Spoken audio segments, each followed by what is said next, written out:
Height का एक tower u speed के साथ एक पार्टिकल को ऊपर की तरफ फेंका जाता है। The time taken by particle का जो टाइम टेकन है to hit the ground is n times that taken by it to reach the highest point. तो कुछ प्रूविंग थी, 4 पॉइंट्स थे, उसमें से कौन सा होगा? एमसीक्यू टाइप का क्वेश्चन था ये। ठीक है। तो क्वेश्चन ये दिया हुआ है कि h हाइट का एक टावर है, इस टावर की हाइट h है। क्वेश्चन में कह रहा है कि ऊपर से नीचे आने में जितना टाइम लगेगा, मान लो t2, वो n टाइम्स होगा नीचे से ऊपर जाने वाले टाइम के, यानी हाईएस्ट पॉइंट तक पहुंचने वाले टाइम के n टाइम्स होगा। t2 is equal to nt1। इसका ये कहना है क्वेश्चन का। कुछ प्रूविंग करनी थी आपसे। प्रूविंग के लिए 4 ऑप्शंस दिए हुए थे। 4 ऑप्शंस क्या हैं? फर्स्ट ऑप्शन है 2gh is equal to n square u square. दूसरा ऑप्शन है gh is equal to n minus 2 to the whole square u square. C है 2gh is equal to n u square n minus 2। और D है gh multiply by n minus 2 to the whole square u square. कुछ ऐसा इन्होंने पूछा था। कोई बता सकता है इसका? हाँ, ये मतलब इनमें से कौन सा ऑप्शन सही होगा ये प्रूफ कर दो। एमसीक्यू है, बता सकते हो कोई?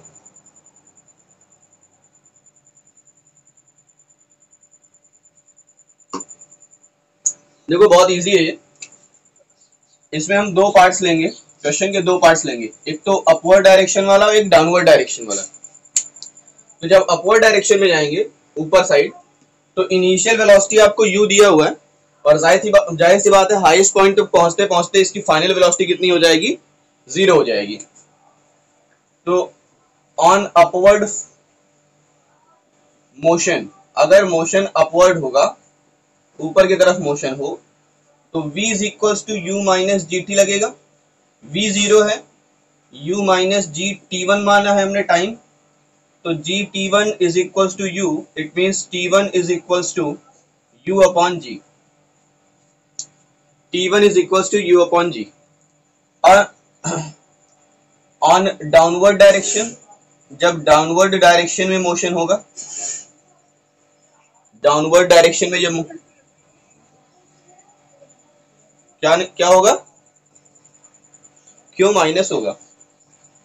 क्यों माइनस होगा? हाँ, माइनस तो प्लस हो गया ना अब। हिमांशी, हाँ तुम्हारा ही है, तुम्हारा ही है। तो डाउनवर्ड डायरेक्शन में अगर आ रहा है तो हाइट कितनी ट्रेवल करेगा? यहाँ से इनिशियल वेलोसिटी 0 हो जाएगी, और जब यहाँ से आता जाएगा तो कितनी डिस्टेंस ट्रेवल करेगा? h डिस्टेंस ट्रेवल करेगा। तो h इज इक्वल टू क्या होता है? ut plus half g t square. h की वैल्यू h रहेगी, ये 0, हाफ g और t स्क्वायर यानी t2 स्क्वायर। कौन सा टाइम? यहाँ से यहाँ तक आने का टाइम हमने कितना माना है? t2 माना है। तो t2 की वैल्यू कितनी है? nt1। h is equal to half g और nt1 का होल स्क्वायर। nt1 का होल स्क्वायर का मतलब ये हो गया कि h is equal to 1/2 g n square और t1 स्क्वायर। इसको इधर ले जाओ तो 2 हो जाएगा, h हो जाएगा, g n स्क्वायर हो जाएगा, t1 की वैल्यू है u अपॉन जी, स्क्वायर करेंगे तो u स्क्वायर अपॉन जी स्क्वायर। एक जी से एक जी कैंसिल हो गया, और ये जो जी बचेगा इसको ऊपर भेज दो, तो 2gh is equal to n square u square. यानी फर्स्ट ऑप्शन हमारा सही है। समझ में आया? अरे क्या?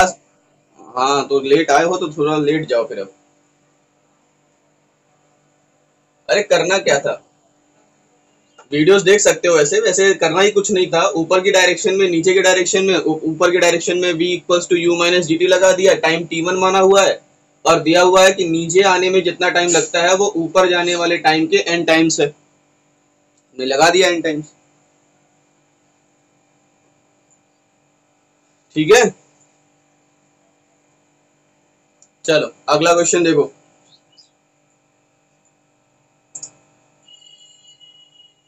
तुम्हारा ही क्वेश्चन आज मिल रहा है मुझे, विवेक मनी। हाँ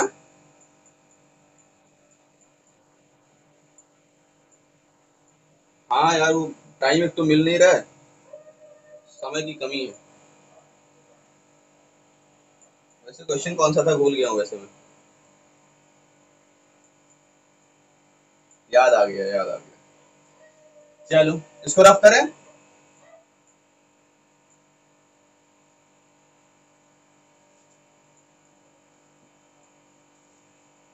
चलिए अगला क्वेश्चन देखते हैं।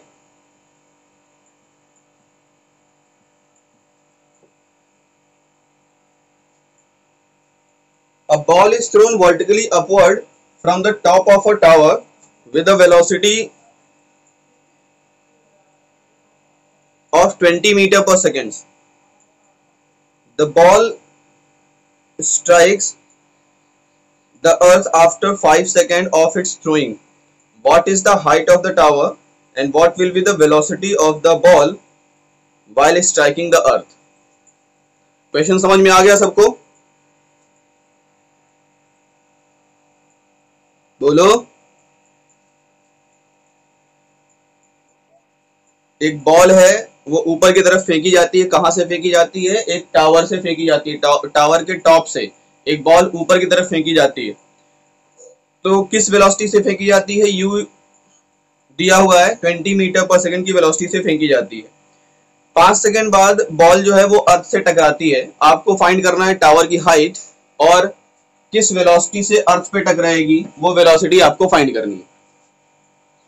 तो चलिए देखिए क्वेश्चन का एक रफ डायग्राम हम लोग ड्रॉ करते हैं। ये मान लीजिए टॉप एक टावर है जिसकी हाइट कितनी है? h है। h हाइट का एक टावर है। इसके टॉप से, यहां से, इसके टॉप से एक ऑब्जेक्ट को, एक पार्टिकल को ऊपर की तरफ फेंका जाता है। कहां फेंकना है? ऊपर की तरफ फेंकना, वर्टिकली अपवर्ड, ऊपर के डायरेक्शन में फेंकना है। और किस वेलोसिटी से फेंका जाता है? तो भाई 20 मीटर पर सेकंड की वेलोसिटी से फेंका जाता है। 20 मीटर पर सेकंड की वेलोसिटी से इसको ऊपर की तरफ फेंका गया। जाहिर सी बात है कुछ डिस्टेंस ट्रेवल करने के बाद इसकी वेलोसिटी जीरो हो जाएगी और पार्टिकल वापस नीचे आना स्टार्ट होगा और यहाँ पर अर्थ पे टकरा जाएगा। ये टोटल टाइम आपको दिया हुआ है 5 सेकेंड्स, यानी ऊपर जाने में, ऊपर से फिर यहाँ से ग्राउंड तक आने में कितना टाइम दिया हुआ है? 5 सेकेंड्स दिया हुआ है। तो यहाँ से यहाँ तक के टाइम को हम मान लेते हैं t1 और यहाँ से यहाँ तक के टाइम को मान लेते हैं t2। यानी पॉइंट्स अगर हम इसको नाम दे दें कुछ, ये A हो गया, ये B हो गया और ये C हो गया। यानी B से C तक जाने में टाइम कितना लगा? t1 लगा। और C से वापस A तक आने में टाइम कितना लगता है? t2 टाइम लगता है। ठीक है, और जो दिया हुआ है कि t1 प्लस t2 ये किसके बराबर है? 5 सेकेंड्स के बराबर है।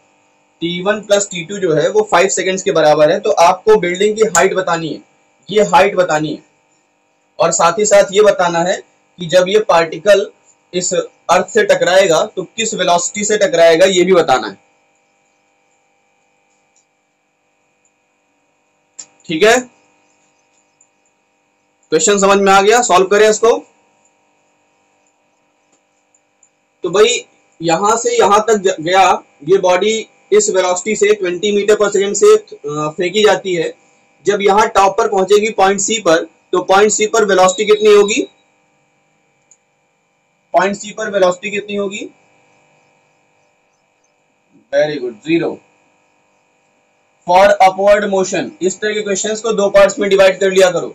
तो ऊपर का मोशन ही हो गया हमारे पास, टाइम हम आसानी से निकाल सकते हैं, v is equals to u minus g t होता है, क्योंकि ऊपर के डायरेक्शन में माइनस जी लगेगा। v की वैल्यू 0, u की वैल्यू 20, g की वैल्यू 10 रख लेते हैं और टाइम हमने t1 मान रखा है, तो t1 इज इक्वल टू आ जाएगा 2 सेकेंड्स। सही बात है। g की वैल्यू 9.8 दिया है तो फिर टाइम को बेकार मानना पड़ेगा। 9.8 दिया है क्या उस क्वेश्चन में? अच्छा, तो फिर कॉम्प्लिकेटेड हो जाएगा, पॉइंट में आंसर आएगा।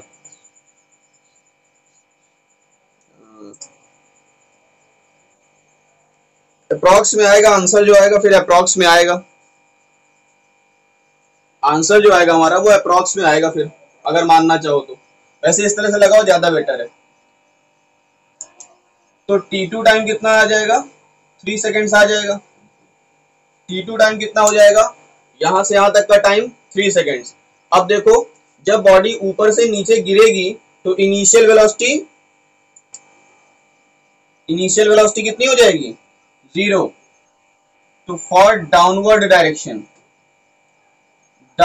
मोशन या डायरेक्शन, डाउनवर्ड मोशन के लिए फिर से v is equals to u plus g t लगा दो। ठीक है, तो यहाँ पे आएगा v की वैल्यू कितनी है भाई? v की वैल्यू हमें फाइंड करनी है। v की वैल्यू फाइंड करनी है, किस वेलोसिटी से जमीन पे टकरा रहा है। और u की वैल्यू कितनी है? 0। g की वैल्यू 10 पुट कर दीजिए और टाइम कितना है ऊपर से नीचे तक आने में? 3 सेकेंड। इट मीन्स लगभग 30 मीटर पर सेकेंड की स्पीड से ये अर्थ से टकराएगा। 30 मीटर की हाँ,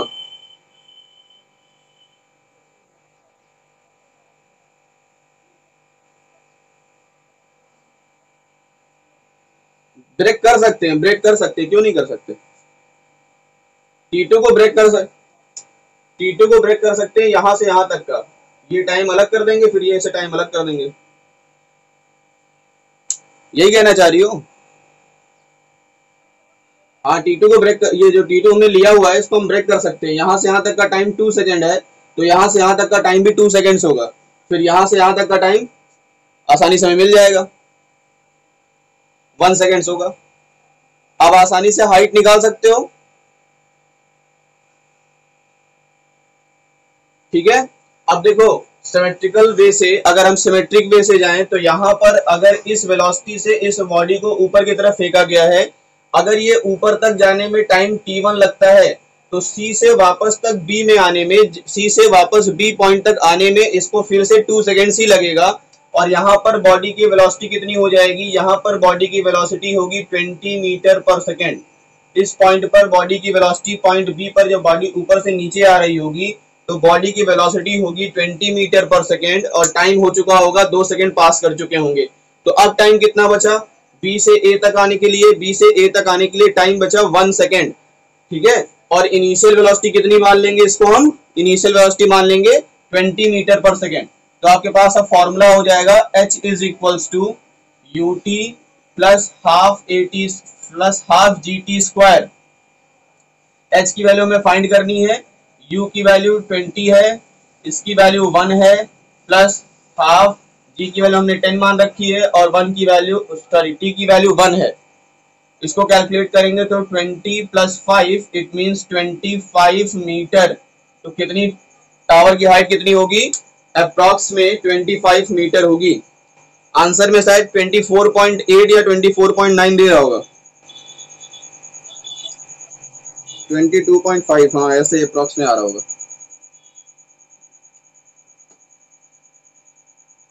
समझ में आया?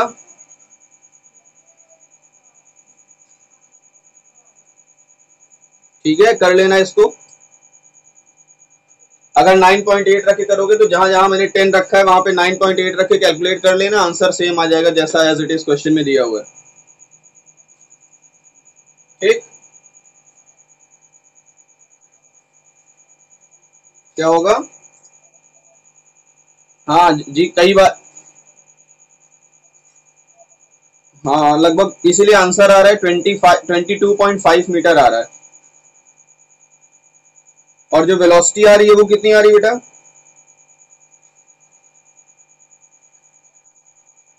हाँ 29, तो हाँ अप्रॉक्स में इतना ही आएगा लगभग। समझ में आ गया? अब एक हर्षित का क्वेश्चन बता देते हैं। हर्षित का क्वेश्चन था तो पूछा रखा था, तो हर्षित ने पूछा था 4 balls are dropped from the top of a tower at intervals of 1 seconds. Question दिया हुआ था कि 4 बॉल्स ड्रॉप किए जाते हैं किसी टावर के ऊंचाई से, टॉप ऑफ द टावर से, टावर के ऊपर से 4 बॉल्स ड्रॉप किए जाते हैं और उनका इंटरवल जो है वो 1-1 सेकेंड, यानी 1 सेकेंड बाद पहला ड्रॉप किया, फिर उसके 1 सेकेंड बाद दूसरा, फिर उसके 1 सेकेंड बाद तीसरा, फिर उसके 1 सेकेंड बाद चौथा। तो आपसे पूछा जा रहा है the first ball reaches the ground after 4 second of dropping. जो पहला वाला बॉल है वो 4 सेकेंड बाद, पहली वाली बॉल जो है वो 4 सेकेंड बाद कहाँ पहुंचती है? अर्थ पे पहुंचती है। तो आपसे पूछा है what are the distance between first and second ball, second and third ball, and last में पूछा third and fourth ball at this time. Question का मतलब समझ में आ गया? कर क्या रहा है भाई, एक टावर है, इसकी ऊंचाई से 4 बॉल गिराए गए हैं, इसकी ऊंचाई से यहां से 4 बॉल्स ड्रॉप किए गए हैं और हर एक बॉल को ड्रॉप करने का जो इंटरवल है, टाइम इंटरवल है, वो 1 सेकेंड है। पहली वाली बॉल 4 सेकेंड बाद जमीन से टकराती है, यानी मान लीजिए ये पहली बॉल है, ये जमीन से टकरा गई कितने सेकेंड में? 4 सेकेंड में, ठीक है। दूसरी वाली बॉल 3 सेकेंड में यहां पहुंच रही होगी, जाहिर सी बात है थोड़ा सा ऊंचाई पर रही होगी क्योंकि 1 सेकेंड बाद ड्रॉप की गई थी, 1 सेकेंड बाद ड्रॉप की गई थी। तो दूसरी वाली बॉल कितने सेकेंड ट्रेवल की होगी? 3 सेकेंड ट्रेवल की होगी। जो तीसरी वाली बॉल रही होगी वो कितने सेकेंड ट्रेवल करेगी? 2 सेकेंड ट्रेवल करेगी। और चौथी वाली बॉल कितने सेकेंड ट्रेवल करेगी? 1 सेकेंड ट्रेवल करेगी। आपसे पूछ रहा है डिस्टेंस बताइए, डिस्टेंस बिटवीन पहली और दूसरी बॉल के बीच में क्या डिस्टेंस है, दूसरी और तीसरी बॉल के बीच में क्या डिस्टेंस है, और तीसरी और चौथी बॉल के बीच में क्या डिस्टेंस है इस समय, ये आपको बताना है। मेरे ख्याल से मतलब समझ में आ गया होगा सबको। अब क्योंकि ड्रॉप की गई है चारों बॉल, तो चारों के लिए इनिशियल वेलोसिटी क्या होगी? 0। तो चलिए हम चारों के लिए हाइट निकाल लेते हैं, चारों के लिए हाइट निकालते हैं। h इज इक्वल टू होता है ut plus half gt square. चारों के लिए हाइट हमने फाइंड कर ली, h की वैल्यू दी हुई है, आप u की वैल्यू सबको 0 दी हुई है, तो हाफ g की वैल्यू 9.8 और t की वैल्यू, पहले वाले के लिए t की वैल्यू कितनी है? 4 सेकेंड्स है, तो 4 का स्क्वायर कितना होगा? 16, और इससे मल्टीप्लाई करेंगे तो 9.8 होता है यार, तो 9.8 इंटू 8 कितना आएगा भाई मल्टीप्लाई करने पर? 8 8 या 64, 6 कैरी, 8 9 या 72 और 6 78, 78.4 मीटर, ठीक है। इसी तरीके से अगर हम दूसरे बॉल के लिए निकाल लें, H2 मान लेते हैं इसको, तो हाफ 9.8 इंटू 3 का स्क्वायर 9, 4.9 इंटू 9, 9 9 का 81 पॉइंट और 44.1 मीटर, 44.1 मीटर। अब दोनों के बीच में डिस्टेंस निकाल लोगे, समझ में आ गया। इसी तरीके से तीसरी बॉल के लिए निकाल लो हाइट, इसी तरह से चौथी बॉल के लिए, और सबके बीच का डिस्टेंस आप आपस में निकाल सकते हैं। क्लियर है? क्या पूछा है? नहीं, सेम नहीं रहेगा डिस्टेंस, डिस्टेंस तो 1 सेकेंड का डिफरेंस है ना, डिस्टेंस अलग अलग होगी ना, क्योंकि एक्सेलरेशन की वजह से डिस्टेंस ट्रेवल करेगा, वेलोसिटी बढ़ती जा रही है। अगर यूनिफॉर्म वेलोसिटी होती तब इक्वल डिस्टेंस ट्रेवल करता, यूनिफॉर्म वेलोसिटी तो है नहीं। टाइम समझ में आ रहा है ना?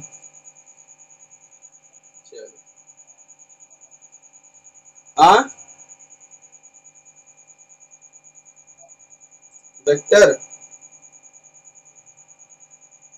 टाइम कितना हो गया है? 19। कौन सा क्वेश्चन है तुम्हारा?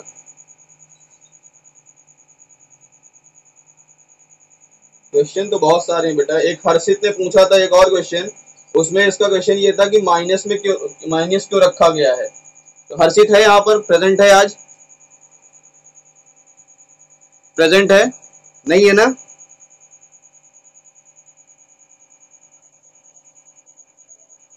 चलो ठीक है फिर, तो फिर मैं उसको भी नहीं बताऊंगा, बाद में उसको समझाऊंगा, क्योंकि वो क्वेश्चन शायद उसने सॉल्व किया था और उसको। हाँ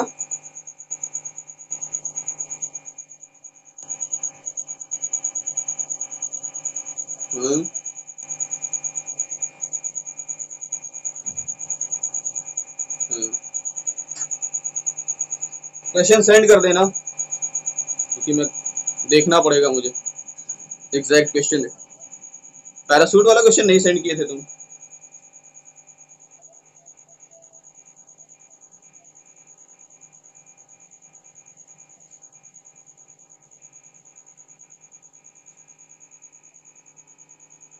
नहीं, गंदी बात, नहीं भेजे थे।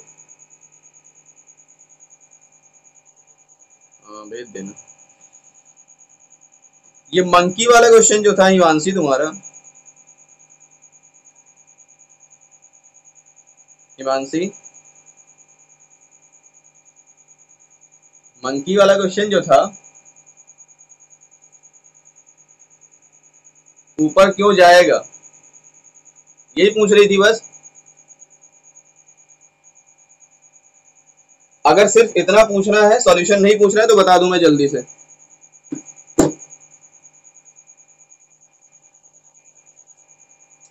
नहीं, लाइट नहीं खा रहा है वो। असल में है क्या, इसका क्वेश्चन ऐसा था कि एक पुली है, मान लो ये पुली बनी हुई है और ऐसा कुछ है, यहाँ पे एक मंकी टंगा हुआ है और यहाँ पर एक ब्लॉक टंगा हुआ है। दोनों का जो मास है वो इक्वल दिया हुआ है, इस क्वेश्चन में दोनों का मास इक्वल दिया हुआ है, और आपसे कह रहा है कि मंकी जितना ऊपर चढ़ता है, जितना ऊपर डिस्प्लेसमेंट इसका होता है, उतना ही ऊपर डिस्प्लेसमेंट इसका भी होता है, यानी दोनों सेम डायरेक्शन में मूव करते हैं। What ever the force he applied, यानी मंकी कोई भी फोर्स अप्लाई करता है, मंकी कोई भी फोर्स अप्लाई कर दे, ये बॉडी ऊपर जाएगी तो ये भी बॉडी ऊपर जाएगी, दोनों सेम डायरेक्शन में ही जाएंगे।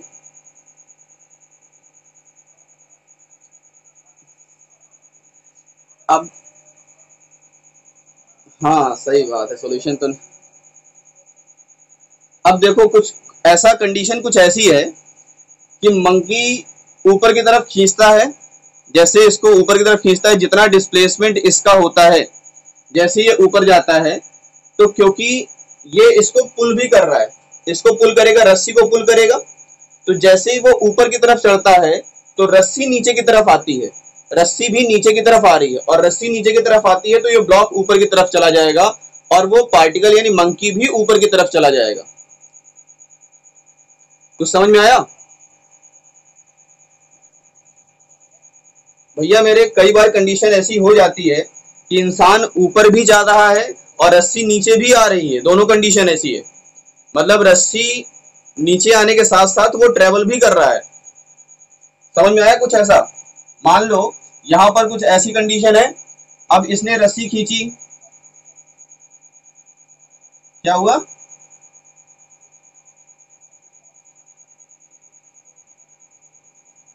ये फोर्स ऊपर की तरफ लगा रहा है, फोर्स खींचेगा, रस्सी को नीचे की तरफ खींचा, तो क्योंकि मास इक्वल है, अगर मास इक्वल ना होता तो ऐसा ना होता।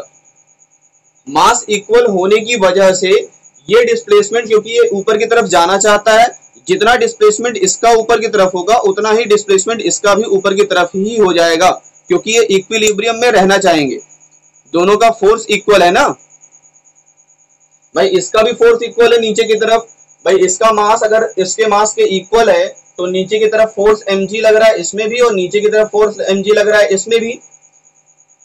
अब क्योंकि इस पर ये इसका मास इतना है तो जो डोरी होगी, जो रस्सी होगी, उस पर टेंशन लगेगा T, इसकी वजह से, तो इसकी वजह से भी टेंशन T ही लगेगा, क्योंकि दोनों फोर्स इक्वल है ना, ये फोर्स इसके इक्वल है और ये फोर्स इसके इक्वल है। फोर्स इक्वल होने की वजह से जैसे ये ऊपर की तरफ मूव करेगा उसकी वजह से ये भी ऊपर की तरफ मूव कर जाएगा, क्योंकि बॉडी किस में है, इक्विलिब्रियम में है, मास इक्वल होने की वजह से। ठीक है, अभी तो पढ़ेंगे जब force and laws of motion पढ़ाऊंगा तो वहां पर ज्यादा क्लियर हो पाएगा ये। अभी तो मैंने कुछ बताया नहीं इसके बारे में, एफबीडी बताया ही नहीं, एफबीडी होती क्या है, सब तो चीजें भी बची हुई है पूरी, टेंशन भी नहीं बताया उसमें, उसी चैप्टर में मिलेगा ना सब कुछ, force and loss of motion में टेंशन वगैरह सब कुछ मिलेगा। इस तरह के क्वेश्चंस मंकी अंकी वाले सब ऐसे ही रहते हैं, बंदर बेकार होते हैं। हाँ तो फिलहाल वेक्टर स्टार्ट करना था आज। वेक्टर है क्या पता है सभी को, वैसे वेक्टर तो सभी को पता है अभी 2-4-10 मिनट है शायद मेरे ख्याल से। वेक्टर क्या है पता है किसी को, क्या पता है?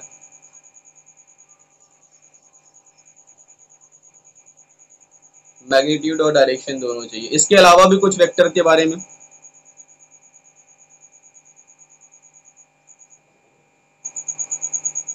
चलो कोई नहीं, वेक्टर के बारे में ही जानेंगे, डीप में पढ़ेंगे वेक्टर के बारे में, सारी चीजें कोशिश करेंगे समझने की अच्छे से। ठीक है, वेक्टर पता है?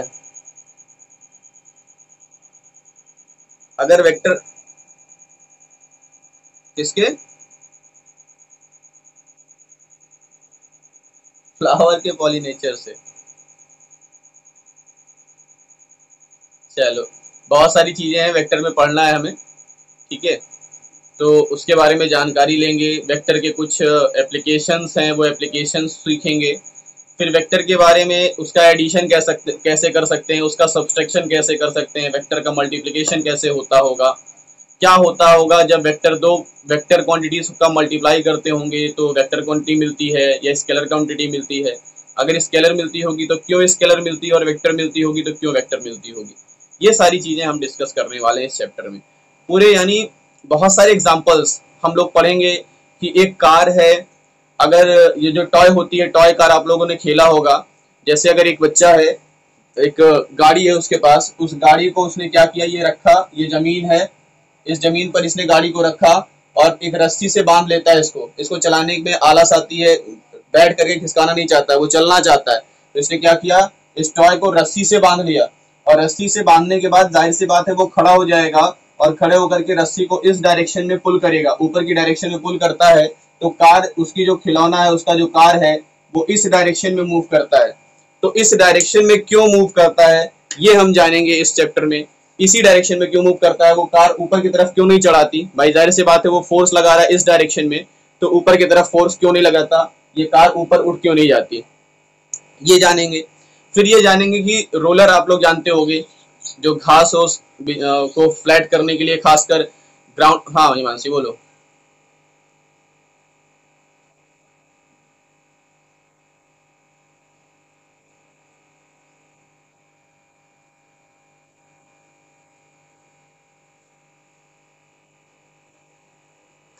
फोर्स से मतलब नहीं है, वो जाते हो क्या है, पहले वो बैठ के नहीं चलाना चाहता ना, होता है ना कोई टॉय होती है बहुत, उसमें मोटर नहीं लगी होती, चाबी भी भरने वाला नहीं होता है, वो अपने आप नहीं चलता, उसको खिसकाना पड़ता है, हाथ से खिसकाना पड़ता है, तो बच्चा चाहता है कि थोड़ा उठा करके रस्सी से खींचना, बहुत लोग देखे होंगे शायद रस्सी से खींच करके चलना, बचपन में किया भी होगा मेरे ख्याल से, अभी भी मिल जाएगी तो अभी भी शुरू हो जाओगे। तो वहां पर क्वेश्चंस इस तरह की मिलेंगे, कुछ बताने वाला था, भूल गया क्या बताने वाला था।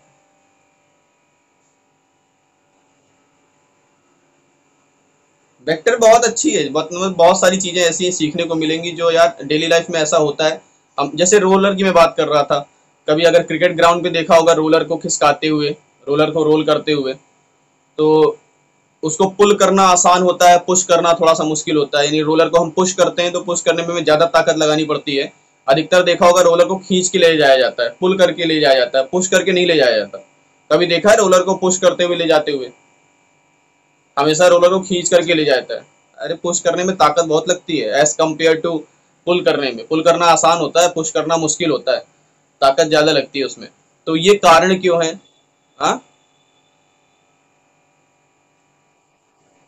पढ़ेंगे बेटा, यही तो मैं समझा रहा हूँ कि ये सब चैप्टर में पढ़ना है हमें, यही सब तो पढ़ना है कि किस तरह से पुल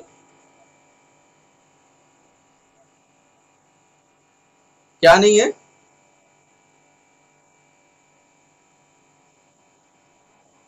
हाँ बेटा, वेक्टर का यूज ना ऐसा है कि वेक्टर का यूज बहुत डीपली है, मतलब बहुत जगह पर यूज होने वाला है आगे इन फ्यूचर। आपको सिर्फ 11th की बात नहीं कर रहा हूँ, 12th में भी आप फिजिक्स पढ़ोगे, जो फिजिक्स पढ़ोगे उसमें वेक्टर के अच्छे खासे क्वेश्चंस मिलने वाले हैं, यानी वेक्टर के अच्छे खासे टॉपिक्स मिलने वाले हैं। अगर हमें वेक्टर नहीं समझ में आएगा तो वो 12th के टॉपिक्स, बहुत सारे ऐसे टॉपिक्स होंगे जो वेक्टर की वजह से समझ में नहीं आएंगे। तो वेक्टर पढ़ना बहुत इंपॉर्टेंट हो जाएगा, क्योंकि बहुत सारे डेरिवेशंस ऐसे होंगे 12th क्लास में भी और आपकी 11th क्लास में भी जिसमें वेक्टर की बहुत ज़रूरत है। अभी जब आप आगे पढ़ोगे, ग्रेविटेशन पढ़ोगे, उसके बाद फिर आप सेकंड पार्ट में पढ़ोगे, सेकंड पार्ट में तो नहीं उतना ज़्यादा, फर्स्ट पार्ट में ही अधिकतर इसका वेक्टर का यूज़ है। खास करके जो आपको मिलेगा, एक सिस्टम ऑफ पार्टिकल करके एक चैप्टर होगा जिसमें सेंटर ऑफ मास वगैरह के बारे में डिस्कस करेंगे, वहां पर वेक्टर का बहुत यूज होगा। रोटेशनल मोशन एक चैप्टर है, रोटेशनल मोशन में अच्छा खासा वेक्टर का यूज है, बहुत सारी चीजें वेक्टर से रिलेटेड है। तो हाँ, 3-4 topic, just like addition of vectors का सबसे ज्यादा यूज होता है, बहुत ज्यादा यूज होता है, तो एडिशन ऑफ वेक्टर में पता होना चाहिए ना। फिर डायरेक्शंस, अगर हम क्रॉस मल्टीप्लिकेशन कर रहे हैं यानी वेक्टर का वेक्टर से मल्टीप्लाई करते हैं तो वेक्टर क्वांटिटी कब बनती है और स्केलर क्वांटिटी कब बनती है, इसका यूज बहुत जगह मिलेगा आपको। क्यों स्केलर हो जाता है, क्यों वेक्टर हो जाता है, इसका यूज मिलेगा। तो ये सब सारी चीजें हैं, छोटी छोटी चीजें जो आपको आगे चल करके बहुत हेल्पफुल होंगी, इसलिए समझना जरूरी है इस चैप्टर को। ठीक है, तो फिलहाल कल से हम लोग स्टार्ट करेंगे वेक्टर के बारे में, देखते हैं क्या क्या चीजें पढ़ सकते हैं हम लोग और क्या क्या चीजें समझ सकते हैं। ठीक, चलो आज की क्लास ओवर करें, वैसे टाइम हो रहा होगा मेरे ख्याल से। ठीक, चलिए, कौन सा क्वेश्चन है तुम्हारा?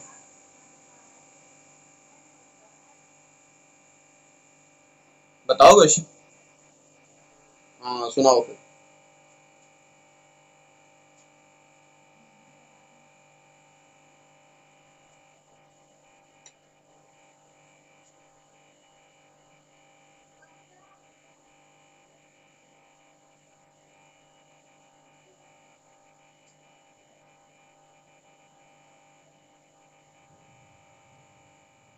अच्छा,